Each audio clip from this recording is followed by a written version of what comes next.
আমাদের এখন এই বর্তমান ঈদের পরের আজকে দ্বিতীয় দিন ঈদের। আজকে দেখেন অবস্থা, এইখানে বর্তমান পার্কে অনেক মানুষ আছে। আমরা দেখি আজকে মানুষের মন্তব্য কি, কে কি বলে। তো চাচা আসসালামু আলাইকুম, আপনার নাম কি? ওয়ালাইকুম সালাম ভাই, আমার নাম মোহাম্মদ কুদ্দুস আলী। এক মিনিট, আমি আপনাকে বললাম চাচা, আপনি আমাকে বলছেন ভাই। আচ্ছা ঠিক আছে, ওনার মাথা ঠিক নাই। আচ্ছা বলেন। আরে মাথা ঠিক থাকবে কত? আচ্ছা আপনি বলেন এখন দেশের অবস্থা কেমন, আপনার ঈদের দিনটা কেমন কাটলো? বেশি ভালো কাটে নাই। কেন?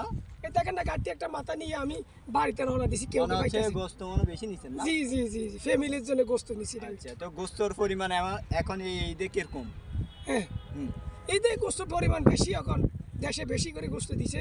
আমার বউর জন্য, ছেলের জন্য, মেয়ের জন্য, পুতের বউর জন্য নিয়ে নিছি গোস্তগুলো। আচ্ছা, আপনার বাড়ি কোন জায়গায়? আমার বাড়ি ভাই হানির দেশে, হানির দেশে। আপনি বারবার আমাকে ভাই বলছেন, আমি তো আপনার ভাই না, আমি আপনাকে বলতেছি চাচা, আপনি আমাকে বারবার ভাই বলছেন। সারা মাথায় গরমে বুঝো না ভাই, চাচা কাকু জিন্দাবাদ। না এখন দেখি তো আবহাওয়া তো ভালো, আপনার মাথায় এত নষ্ট কেন?